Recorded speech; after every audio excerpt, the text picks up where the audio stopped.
Sanibonani molweni ndiyanamkela kwezaseTV ngesiXhosa. Iqhubekile ke i-meeting kaVuyokazi. Ethi ke uMpumelelo wamxelela ukuba yena uzokwenza lento ayifunayo and yena akana right yakumxelela okanye yakucomplaina. Umaye noMusa ke bathi hawu rongo ke urongo xa unjalo. Uthi uVuyo into ayiphindayo leyo uba soze ave ngaye. Kushaya esakhe isicathulo phaa nguye indoda. Umsele kuthe ke akayazi ke yena uba yinto ayithatha phi le Mpumelelo ngoba kaloku yena akenzi kanjalo apha kumakhosikazi akhe. UVuyo uthi ke he makes her azifilishe so little kwi-relationship. Umenza ngathi yena uyaphambana. Uthi oko umela ngelithi phela yena akahlanyi. Umayeni uthe ke ngabantu aba bayaphila bane-feelings, so ungacingi uba uzothetha noba kanjani nabo ungabahloniphi kodwa uyabadinga ekugqibeleni. So umakazi kaVuyo uye wathi ke and kaloku ezi zii-girlfriends zikwi-competition, so uMpumelelo fanele understand lo part. uMpumelelo uthe uyeva kodwa akafuni ukuphawula kakhulu kule nto. Umayeni uthe ungathi ke ngowuphawula ke. uMpumelelo uthe uzocela usuku apho wakhe watsho zonke ezi zinto. Yho guys, uMpumelelo ufuna uqinela enyaleni into yoba ndanditsho ngolwesingaphi into wayeyitsho nini kunini bathandana. So umsele kuthe ke loo nto wena uzama uthetha into ethi ke uyaxoka. Wathi uMpumelelo ndifuna ukufike apho. UVuyo uthe uMpumelelo akananyani. Uthi uVuyo zonke ezi zinto azenzayo zibuya zize kuye. uMpumelelo uthi yena wayemyalile uba angathathi izinto ezithethwa ngaphandle azizise kwinto yabo.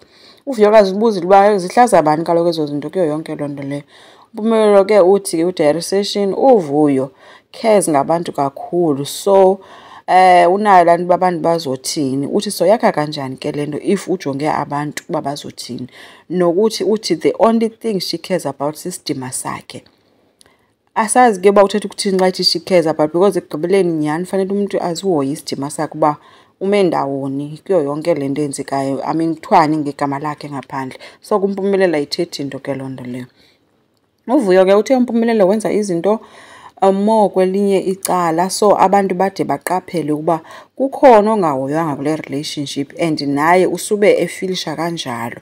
uMpumelelo uthe ke uVuyokazi akabhilivi kwizinto azitshoyo.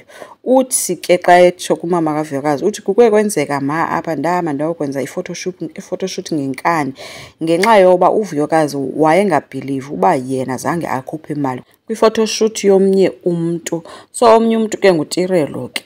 Uthi kwanyanzeleka uba ndipatanise ndizama imali yokwenza loo photoshoot ukwenzela into yoba ndizokonelisa yena.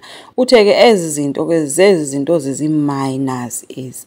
uVuyo uthe kum ayiyo minor. Kwabe sengelela nomakazi kaVuyokazi ke sithi kuwe zi-minor kwaleyo uba uthi uzombeka kwiposition ethile kuwe yi-minor, but kuye ke they mean something. Nomseleku ke uye wangqina ke kwelinye icala. Uthe ke uVuyokazi iyamhetha yonke le nto yena ayitshoyo uMpumelelo. Umakazi kaVuyokazi uthe akaqondi uba ngesikule ngxaki okanye ngenikule ngxaki ungoku noba ubumoyika kangakanani na uVuyokazi okanye umbona eyingonyama kangakanani kunoba ayive into ngaphandle ngengadanga nabeni kule ndawo. Besebuza kuVuyokazi uba wena ubuzoba nengxaki na if bekuxelela yonke le nto uVuyokazi. uVuyokazi uthe bendizocaphuka because kaloku ndimnyamezele kakhulu, andinasidima mna ngoku. Uthi mna ndingumntu othuleyo, umthetho wam uyayazi naye loo nto leyo. Umsele kubuze unyana bakhe akakaxolisi na. Wabe sengenela nomayeni ithi ke nguwe okumele udicide, singathatha kutshona ilanga nini ekufanele nidicide ngale nto ninoyi-2. Nomama kaVuyokazi ke uthe yeyi nam bendiyikhuza yonke le nto ngondizayo ke as umzali. Wabe sesithi umseleko ngcono ke axolise ke ngoba futhi eyona nto ingamandla yile yetshitshi into ayivakali. Umayeni uthe naye wayemfumene eli tshitshi ke phofu uVuyokazi wammithisa ngaphezulu.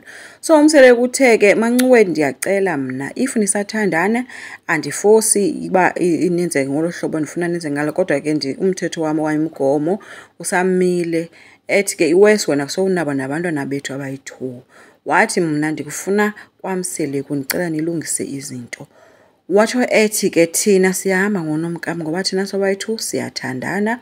Umayeni uthe ke le iphakathi kwabo bobayi-2 ngoba ekugqibeleni lo ngumjolo. uVuyo bethe-ke if akazifumenanga impendulo zakhe kule meeting kuye noMpumelelo kuphelile ngoba into ebezoyifuna zii-answers lapha qha-ke uzoba nguBaby Mama unless he changes his mind, of which-ke asiqondi binjalo ngoba lo Mpumelelo sedibene itsheje lakhe.